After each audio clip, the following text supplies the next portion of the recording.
President Biden just wrapped up a crucial meeting over at the White House with the leaders of Poland as he unveils new U.S. military aid to Ukraine. The president warning the funding is not an excuse for congressional inaction. Listen. The package includes munitions and rounds to help Ukraine hold the line against Russia's brutal attacks for the next couple of weeks. But it's not nearly enough what I'm announcing today.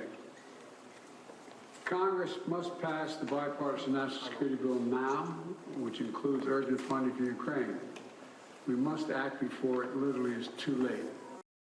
CNN's Oren Liebermann is joining us from the Pentagon right now. He's got details. Oren, is this latest package that the president just announced essentially a stopgap measure?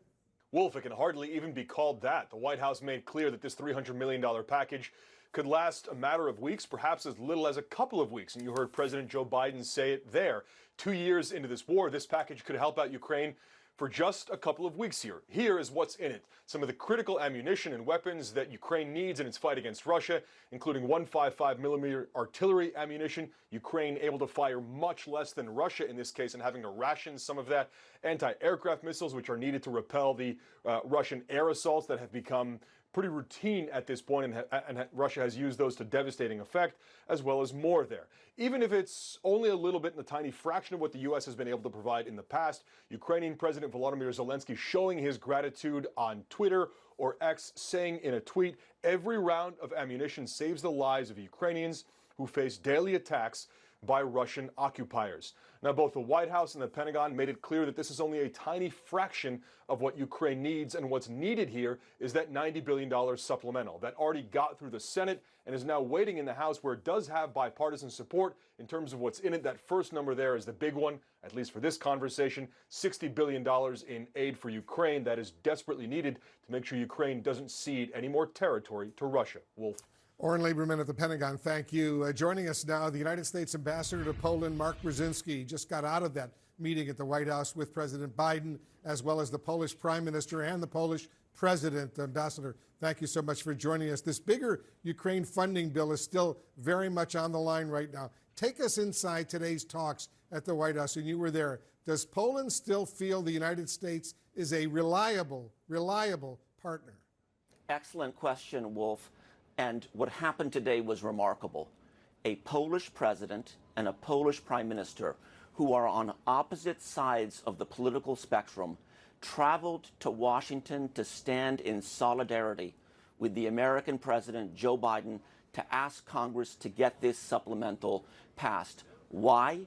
Because for the people of Poland, this is 1939.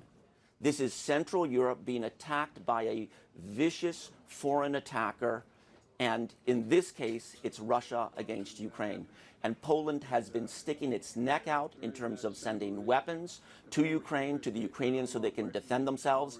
And also, Poland has been welcoming literally millions of refugees who have poured in from Ukraine into Poland. Wolf, you were in Poland last spring.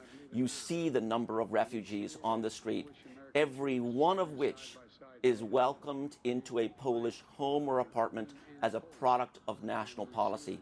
But the Poles expect the Americans to continue to support the Ukrainians, and this is what the Polish president and the Polish prime minister wanted to hear from the American president, and they did. And they also wanted to hear America's firm and total commitment that Article 5, all for one, one for all, Article 5 of the NATO Pact is sacrosanct to the Americans, because the Poles are close. They have a history of being left by allies who promised to support them and then didn't. So they are anxious and uncertain. They are very nervous indeed. I saw that when I was there. As you know, President Duda is calling on the NATO countries to boost their defense spending to at least 3% of their GDP. Is that a position President Biden would endorse? President Biden at the Vilnius NATO summit last summer asked all NATO allies to exceed the 2% GDP spending on defense threshold. And we now have over 19 countries doing that, and it will be even more at the Washington summit this coming July. I don't think there's a sense that 3% now needs to be the new threshold. It is, I think, very important that the Poles have exceeded 4% of GDP in defense spending this year. You got to give the Poles a lot of credit for what they're doing to help the Absolutely. Ukrainians right now, and for its involvement in NATO, which is so critical. As you know, Donald Trump reportedly told the Hungarian strongman Viktor Orban he wouldn't give Ukraine another penny. How much alarm is there among European allies right now over a possible second Trump term?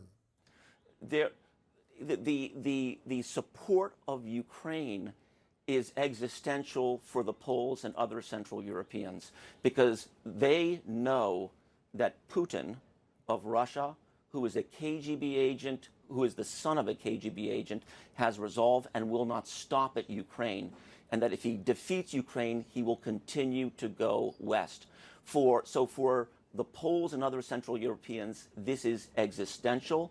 And again, it's 1939, except this time they feel they can do something about it, which is why the Polish president and prime minister are in Washington today. Of course, they came to the White House, but they also went up to Capitol Hill to meet with the House Speaker and the Senate Majority Leader and Minority Leader to make the case that this is about democracy versus dictatorship, and democracy must win.